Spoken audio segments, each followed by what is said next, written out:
আসসালামু আলাইকুম। সুদক্ষে আজকে আমরা আলোচনা করব একটি গুরুত্বপূর্ণ ও সমসাময়িক বিষয় নিয়ে। মালয়েশিয়ায় বাংলাদেশি শ্রমিকদের নিয়োগ প্রক্রিয়ার বর্তমান পরিস্থিতি সম্পর্কে বিস্তারিত জানব। মালয়েশিয়া বাংলাদেশের প্রবাসী শ্রমিকদের অন্যতম জনপ্রিয় গন্তব্য। বাংলাদেশ থেকে প্রতি বছর হাজার হাজার শ্রমিক বিভিন্ন খাতে কাজের জন্য মালয়েশিয়ায় যায়। আমাদের প্রবাসী শ্রমিকেরা প্রতি বছর যে রেমিটেন্স পাঠান তার একটি বড় অংশ আসে মালয়েশিয়া থেকে। তাদের পাঠানো রেমিটেন্স দেশের অর্থনীতির একটি বড় শক্তি, কিন্তু বর্তমানে কিছু নীতিগত পরিবর্তন ও চ্যালেঞ্জ অনেকের স্বপ্ন পূরণে বাধা সৃষ্টি করেছে।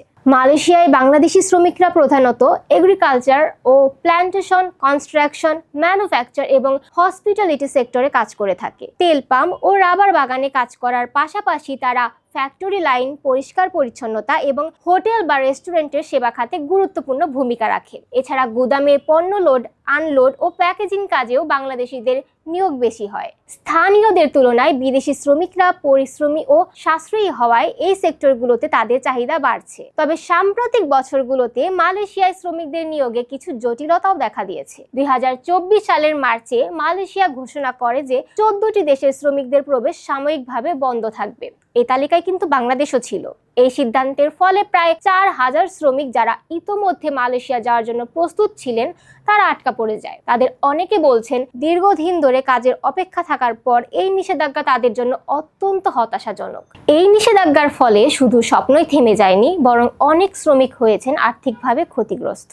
এজেন্টদের মাধ্যমে টাকা খরচ, ভিসা প্রসেসিং, ফি, এমনকি বিমান টিকিট এসবই এখন তাদের থেকে বেহাত হয়ে গিয়েছে। এই সমস্যা সমাধানে বাংলাদেশ সরকার বিভিন্ন উদ্যোগ নিয়েছে। 2024 সালের জুন মাসে বাংলাদেশের প্রবাসী কল্যাণ মন্ত্রী মালয়েশিয়ার কাছে অতিরিক্ত সময়ের অনুরোধ জানান, যাতে প্রায় 17,000 শ্রমিকের মালয়েশিয়া যাওয়ার প্রক্রিয়া সম্পন্ন করা যায়। অক্টোবর মাসে মালয়েশিয়ার প্রধানমন্ত্রী আনোয়ার ইব্রাহিম বাংলাদেশ সফরে আসেন। তিনি এই বিষয়ে সরকারের সঙ্গে সরাসরি আলোচনা করেছেন। তিনি বলেন, আমাদের আরো শ্রমিক দরকার, তবে তাদের অধিকার সুরক্ষিত করতে হবে।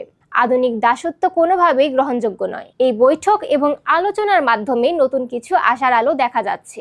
মালয়েশিয়া ঘোষণা করেছে তারা 18,000 নতুন শ্রমিক নিয়োগের পরিকল্পনা করছে। তবে এখন বড় প্রশ্ন হলো, এই প্রক্রিয়া কত দ্রুত কার্যকর হবে এবং শ্রমিকদের অধিকার সুরক্ষিত করতে কি কি পদক্ষেপ নেওয়া হবে। বিশেষজ্ঞরা বলছেন, শ্রমিকদের সুরক্ষা ও মর্যাদা নিশ্চিত করা না হলে ভবিষ্যতে একই সমস্যা পুনরায় দেখা দিতে পারে। একজন সফল প্রবাসীর গল্প শুধুমাত্র ব্যক্তিগত অর্জনের বিষয় নয়, বরং পুরো দেশের জন্য গর্ব।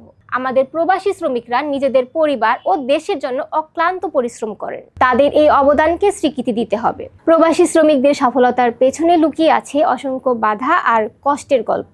এই প্রক্রিয়াকে আরো সহজ এবং সুষ্ঠু করতে সরকার এবং স্টেক হোল্ডাররা এগিয়ে আসবে এবং প্রয়োজনীয় পদক্ষেপ নিবে বলে আমরা আশা করি। মালয়েশিয়ার শ্রমিক পাঠানোর এই প্রক্রিয়া এখন একদিকে চ্যালেঞ্জ এবং অন্যদিকে সম্ভাবনাময়। আমরা আশা করি দুই দেশের সরকার ও সংশ্লিষ্ট প্রতিষ্ঠানগুলো মিলে এই সংকট কাটিয়ে উঠবে। আপনারা কি মনে করেন, আমাদের শ্রমিকদের অধিকার সুরক্ষিত রাখতে আরো কি কি পদক্ষেপ নেওয়া উচিত? কমেন্টে জানান। ভিডিওটি ভালো লাগলে লাইক করুন, শেয়ার করুন এবং সাবস্ক্রাইব করে আমাদের সাথেই থাকুন।